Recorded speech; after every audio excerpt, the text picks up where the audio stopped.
What's up, gang? It's Jay here, your accountability coach and ghetto psychologist, and it is my life's purpose to help Black people navigate this patriarchal system of white supremacy. If you hear some thundering and stuff, you know what that means. It's just storming here. You might hear that loud boom. You might not. I don't know how good this microphone works sometimes. Okay. Bought it years ago, and I don't think I spent that much money for it. I like to discuss a lot of the ways in which Black people have been shaped by white supremacy and we don't know it. So I want to talk about capitalism a little bit. I've talked about capitalism already. I have another version of this video on my Patreon if you want to go check that out. I get a little bit more in depth. This is not going to be that. This is just going to talk a little bit about kind of what's going on currently with these high profile men and money. And I already kind of talked about that too, but I want to dig a little bit deeper into how capitalism can bring out the worst sides of us. Even as Black people, we have to realize that we living in this American capitalist society to which it was built upon the backs of our ancestors, right? We are ultimately to the like the catalyst of this capitalistic society that we live in because capitalism would not have thrived without chattel slavery. Let's be clear. And because white people were able to give themselves a head start in this proverbial race of money, um, it's no wonder that they all got it all. It's no wonder. Of course, there's some Black people who got some other groups of people that got some. The Asians actually got a lot of it too. Ooh, the thunder came in right on time. I don't know if y'all hear it, but the Asians really got a lot of money too. And we don't even understand sometimes as Black people the part that Asians played in anti-Blackness also. I'll be discussing that in my upcoming book in February. I'm gonna give you a real deep dive about ancient history and how Asians played a huge part, especially the Arabs, but it's not just them, but you know how they played a huge part in the oppression of Black people, African people. But that's another topic, even though it does help to move the needle forward when it comes to the oppression and the slavery of Black people, African people to be exact, in America. So, how is it that we are here in a world where men and women, but likely men who have the most money, have the most power, can basically almost do whatever the fuck they want and get away with whatever the fuck they want, right? The best case for this scenario would be Diddy. A lot of people would think about R. Kelly and be like, well, why didn't R. Kelly get R. Kelly they did get away with it. He got away with it for a long time, but he never stopped. And because he never stopped, he got caught up. And Diddy got lucky in this situation to where his power, his money, his power put him in a position where the average American thinks what he did was not that bad because it's like, oh, that's what motherfuckers with money do anyway. So it's okay. That's what y'all are saying when you say things like, well, men with money like Diddy, they do stuff like what he did all the time anyway. It's natural. It's a part of their lifestyle. Does that mean it's okay? Does that mean it's okay? Hmm. Ask yourself that question. And why is it, right, that because he has that much money, he can get away with it? It's okay, it's overlooked. Nobody says much about it. He was literally outside of the conviction. We're just talking about the things that were admitted, right, to in this case. There was so much admission of he would go upside that girl head, that girl being Cassie, at any moment, no matter who's around, for any reason, just because he wanted to. Hell, the sky might not be blue enough for him that motherfucking day. He just wanted to hit the damn girl. So no one did a thing because everybody wanted what he had. And it turns these motherfuckers into monsters when they have that much power. When they know that they can do whatever they want to, get away with whatever they want to because they have something that you want. And that usually what you want is either a lifestyle and or money. and or money. Let's be clear, right? Because let's think about on the flip side. Say you're not rich, say you poor as fuck, and you are tired of it. You want to save yourself from poverty because poverty is something that you, unless you experience it like firsthand, it's levels to it, right? I would never pretend like I was just so severely impoverished, but yeah, we were not.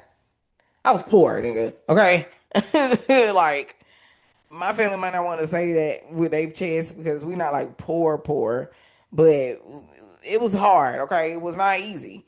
So even besides with all of that, I can only imagine, not really relate, but only imagine how bad it must be for some people. 'Cause some people literally don't know when their next meal is coming. I never had that situation. I never had to wake up and worry about if the lights was gonna be on or if food was gonna be in the kitchen because we always ate.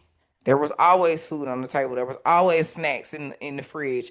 It was never a lack. You understand? Now, it was some things that I wanted that I didn't realize like we couldn't do or couldn't get because we didn't have the money for it. But I didn't feel like I went without the necessities. You feel me? However, there's people who go without the necessities all the time. All the time. I can only imagine what that's like.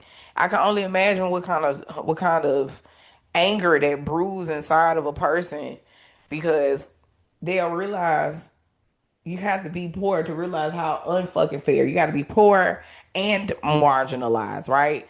Because there's some poor white people. They understand how unfair it is to be poor, but they also don't understand the marginalization of it all, right? They don't get it because they're white.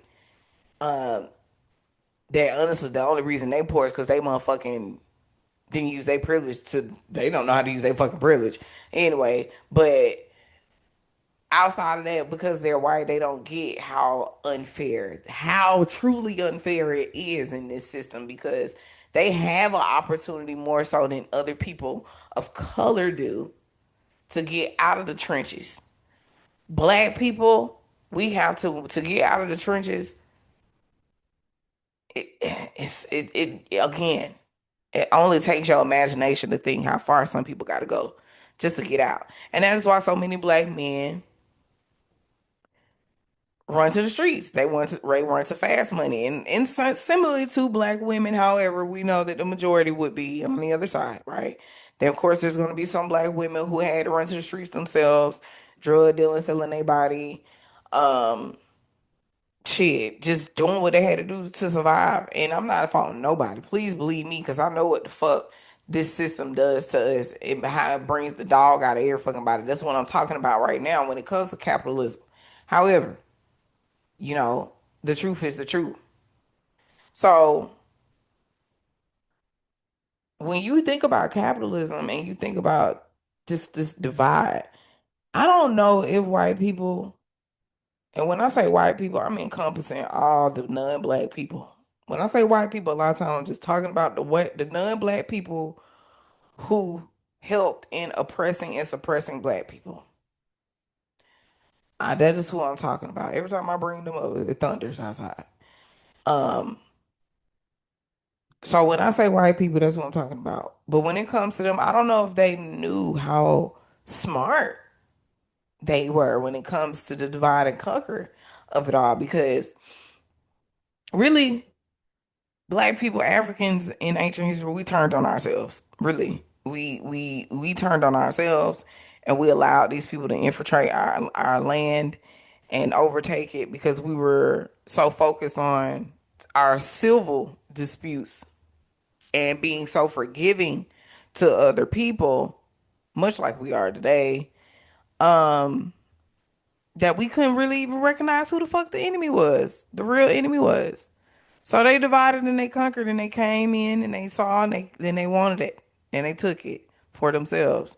And they made history. They rewrote history and it made you believe that you didn't have nothing to do with all this greatness on this motherfucking planet. And that's a lie. You were the beginning of it. So that being said, they knew. I don't know if they know how smart they were. to create this system of division where number one, I think the first divisive thing that came up was gender, right? That was like, okay, we gotta suppress women. We have to suppress women. So we have to make it seem like women were created just for us and nothing else, just for us, right? And that's all they're good for, just whatever we can use them for. That's it. Bullshit, right? But that's how they created. That's the first system of division that happened. Then the next system of division, religion. How do you honor your creator or celebrate your creator? Okay, let's separate by religion. Let's separate by race. Really, race and religion, they came around the same time, honestly. But let's separate by race, right? And it wasn't even necessarily racism so much so as it was what's the differences in what region we came from, what part of land that we came from, or if you are lighter than me, things like that, right? So it was just so many different things to divide. And then it was like, okay, how can we solidify the division through a value system that we can like quantify? Oh, classism. Here we go with classism, which goes hand in hand with capitalism, right? So, oh, sure, you're not of lighter skin tone. You got money? If you got money, then you cool. You cool. You're with the rest of us, right? So there's this air of superiority, supremacy, right? But the white part is silent because white people have perfected the mindset of superiority. You have to be white in order to be superior in this world. In this world, not the whole. They conquered the entire world and made them feel this way. Of course, not everybody, duh, because I don't feel this way. I'm talking about it. But when it comes to the mindset of humanity, if it ain't white, it's not right. Anti-blackness is the byproduct of white supremacy. You cannot have white supremacy without anti-blackness. It has to exist. Now can you have anti-blackness without white supremacy? No. They are hand in hand. You can't have either one of them. And you can have some prejudice. You can have some racist, right? I mean, not even, you can have prejudice, right? Prejudices against other people. But the true mark of racism is what white people have perfected with white supremacy. It is why me being light skinned is going to give me a air of privilege, even though I am a black woman. Right? So I got two things I got to fight against, but it's so layered. The intersectionality and classism is one of them. So when you have the American Negro who has money, he or she typically feels like they absolve themselves of all of that. They absolve themselves of their blackness because they're like, oh shit, I got money. That mean I'm up here. Well, I'm with them. I'm with them. I'm with the white people. I'm with the white people because I got money. But what did Jay-Z say? And yeah, ironic enough, still black, still nigga. You still nigga black. You still black nigga. Big shout out to OJ, wherever the fuck he at in the other realm. So, you know, I'm sorry, I'm starting to stem. I, I'm looking at myself. I can't help it. Blame it on diversion. I have to breathe sometimes, just to stop myself because I want to do it again. Oh, I want to do it again. Okay, all right. It's y'all being a neurodivergent person is hard sometimes because especially when you know that people are watching. I'm at home by myself, so well, I'm in this room by myself. I'm not at home by myself. You probably hear my daughter. I'm in this room by myself, so nobody's watching me, but I know that somebody's gonna be watching me. So I'm not necessarily like self-conscious, but it's like, oh my God, when I started doing the neurodivergent shit, like when I started stemming, I'm like, girl, people gonna be watching you, and somebody might be like, girl, stop messing with your hair. Because because even other neurodivergent people get irritated by other people being neurodivergent. Like if I was watching somebody and they just kept messing with their hair, I'd be like, girl, stop messing with your hair. But then I also will understand that you stimming. Because I would tell myself that just like I'm telling myself that now. Stop messing with your hair. Anyway, I gotta give y'all a sidebar to show my personality sometimes. What was I saying? Let's get back to this. So I said I wasn't gonna be on here that long, and I'm not. It's only been a few, probably about 10, 15 minutes. I don't want to, like I said, I'm not gonna keep you when it comes to this. I just want black people to understand that capitalism, classism, you're not better just because you got money. And this is something I always knew. I grew up not necessarily wanting or caring about being rich. I still don't care about being rich. I just know I have to be rich to do whatever it is that God wants me to do. It's going to require me to have resources and money. And that's just the way of the world. This is the physical world we live in, regardless of capitalism or whatever the fuck. But we just happen to be in a capitalist society. So, that being said, I didn't ever really care about money, right? At one point, I actually kind of hated money. And I had to really realize through healing, just in general, healing a lot of things. Like I've healed so many parts of myself. Jesus Christ. Um, Big shout out to him. But no, I've healed so many parts of myself. Like it's absolutely crazy. And my relationship with money is one thing that I had healed. And I'm still healing. I'm still always in this journey of healing with everything because I'm one of those people who believe, oh my God, I'm stimming. I'm one of those people who believe that you are never fully healed. You're always going to be healing from something throughout life because that's just a part of the process. It's just living. Fuck it. You know what I'm saying? And it's going and excuse me, that doesn't mean that you're not going to have peace because God knows I am at a very peaceful part of my life, and this is not the first time I've been in a peaceful part of my life. Shout out to the Thunder, being a paid actor. Um, but the main thing is, you have to be able to heal your relationship with money. And that means you have to realize what money, especially in this system, this physical world, what it brings from people. Money does make you more of who you are, right? So, even still, with that being said, a lack of money makes you less of who you are. I'm gonna say that because a lot of people don't say this, and honestly, I think I ain't even ever heard it before. I just said it today. That's why I'll be telling y'all, God be speaking through me. Everybody says that. I'm gonna repeat that money makes you more of who you are, and I believe that a lack of money makes you less of who you are. So if you are poor and you are a kind-hearted person, you're a good person, you don't mean harm to people. Like I said, when you are poor, like dead poor in the trenches, it's gonna bring out that fucking dog in you. And you might do some shit that normally in your heart when you weren't hungry, when you weren't stressed, when you weren't in pain, you wouldn't act like that.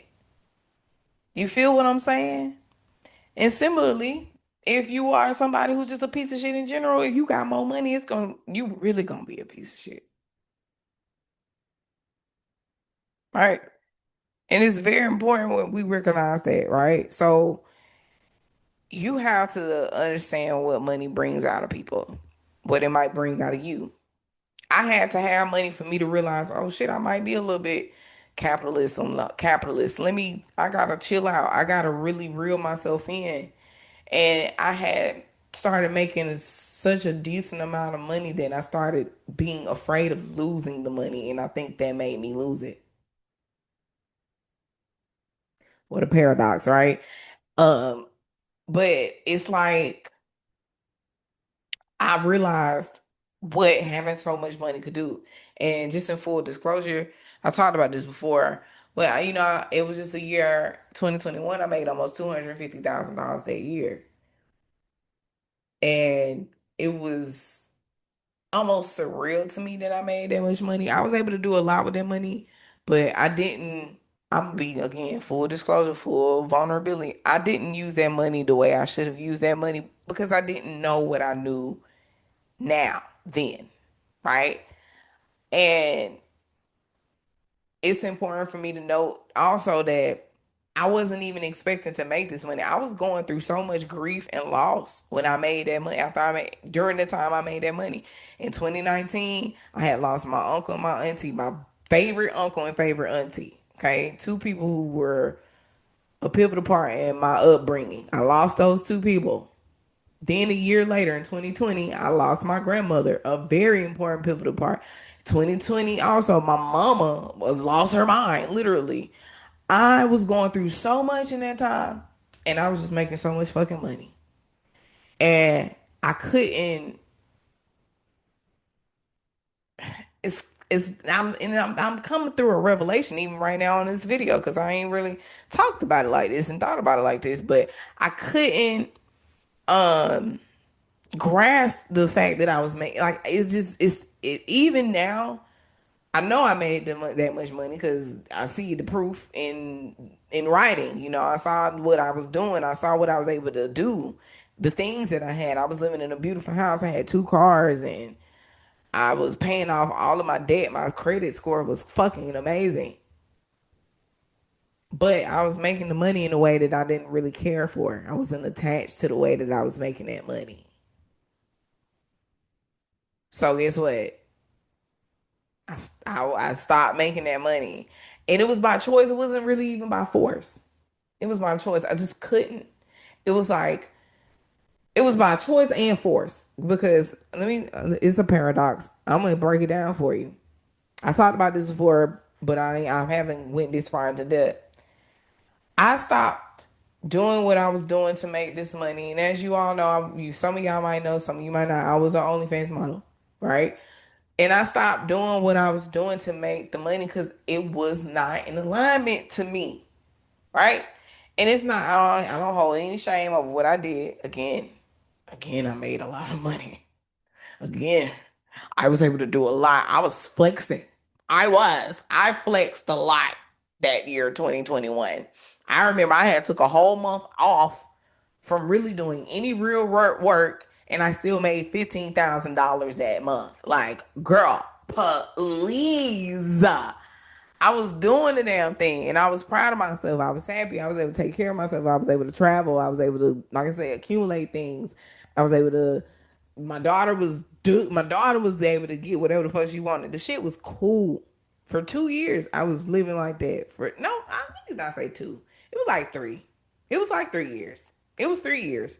From like 2020, from 2019 until I would say late 2019 until 2022, until the end of 2022.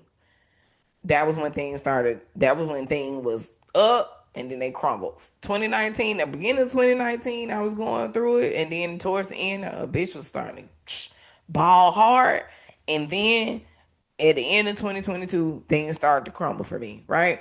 And it's again, it was by choice and force. Choice meaning that I could have kept doing it, but something inside of me stopped me from doing it. And I always say it wasn't nothing but God, it wasn't nothing but my spirit, it wasn't nothing but my higher self stopping me from doing it because it was just like I wasn't attached to it, and I just wasn't attached to it no more.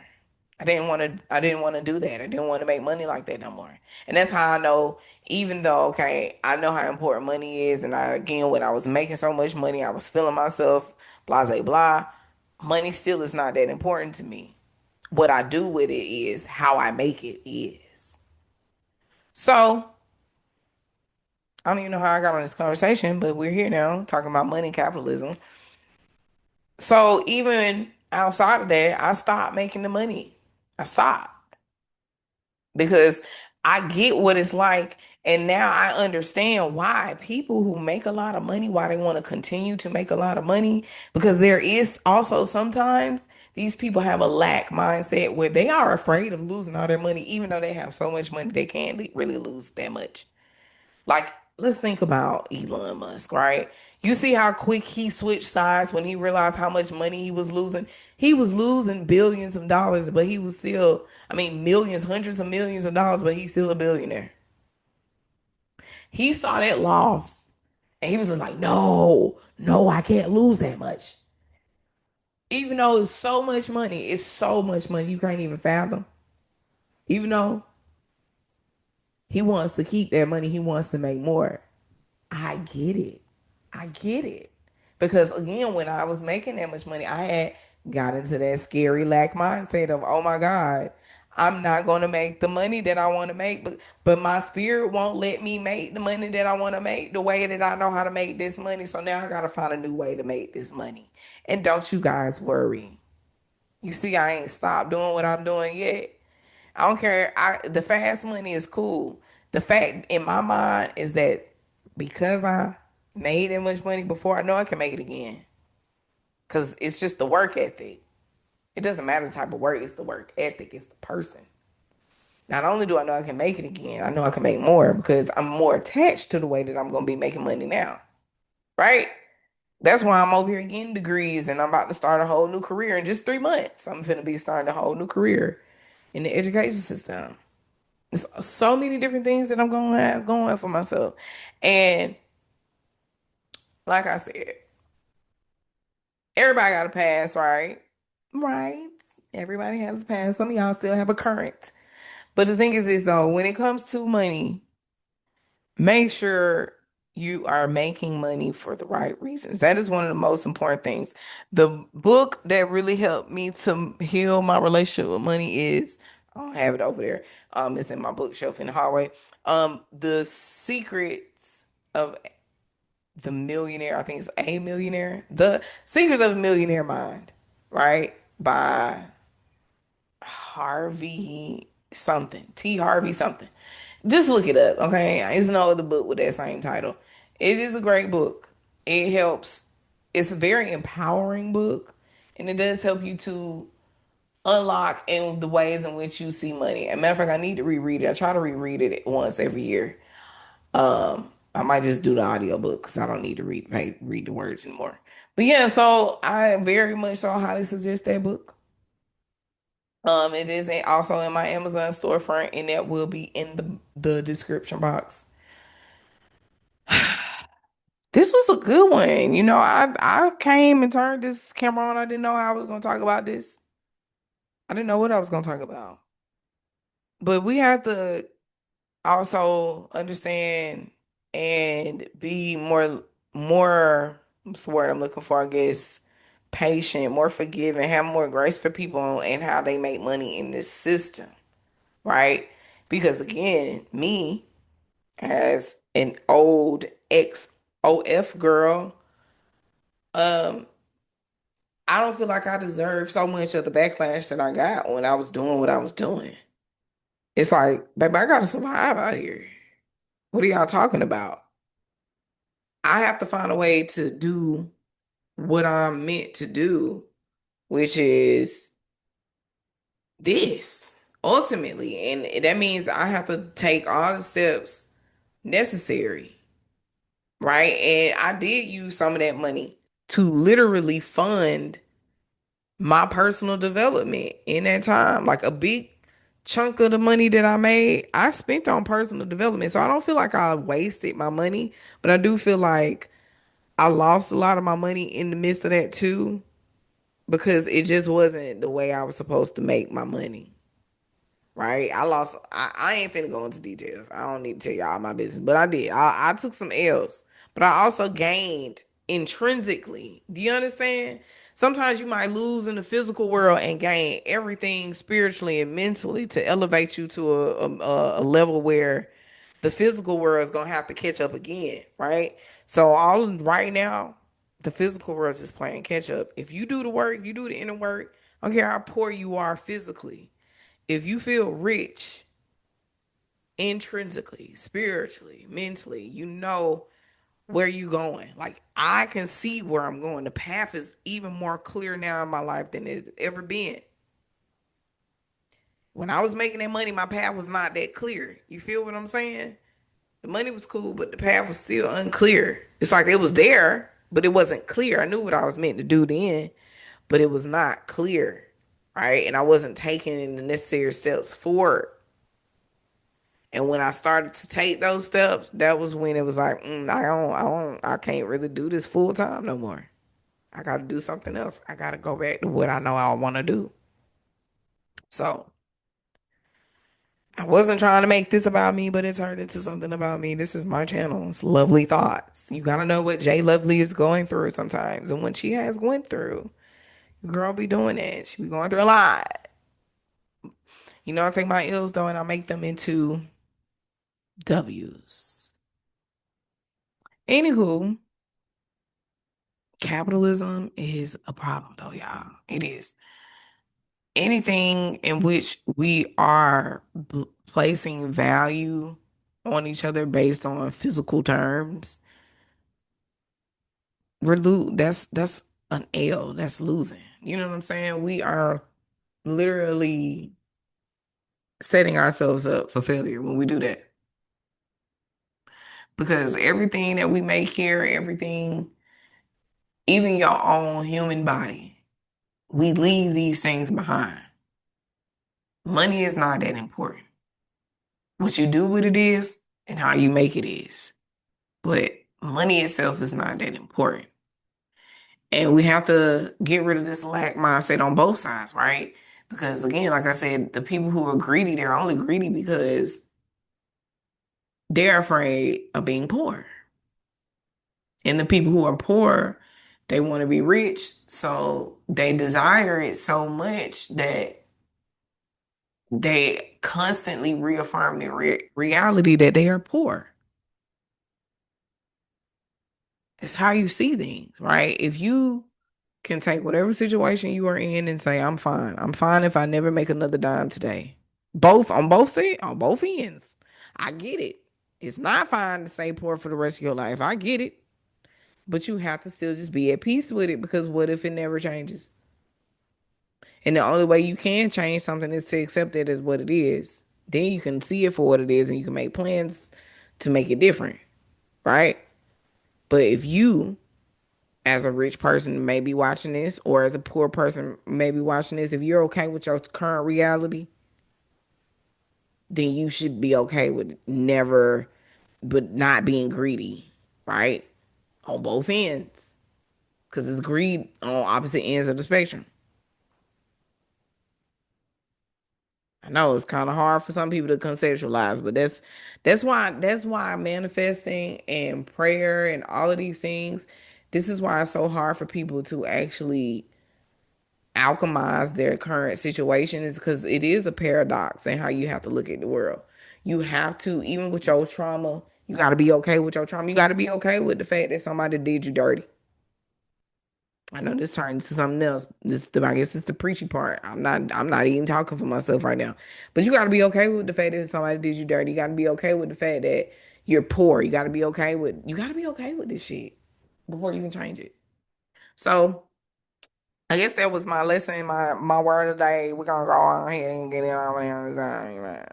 It's 2 o'clock right now. I gotta go make sure I cook me some food for my family. Anyway, I love you guys. If you tuned in this far, you're great. You're amazing. Um, in less than a month, my new free ebook will be released. And if you guys love what I'm talking about, you're gonna love this ebook. And if you love my ebook, you're gonna love my upcoming book in February. I'm so doggone fucking excited. I have to say it that way. It just felt good to my mouth to say it like that. I'm so excited about the things to come in my life. I'm so excited about the things that I'm going to share with you guys and this newfound activism that I have ignited. I just feel very ancestral. I feel very connected to everything right now going on in a very positive way, even the bad things. I feel like that's fuel to my life's purpose. But you guys be easy out here. Take care of yourselves. Love one another. I'll see you in the next one.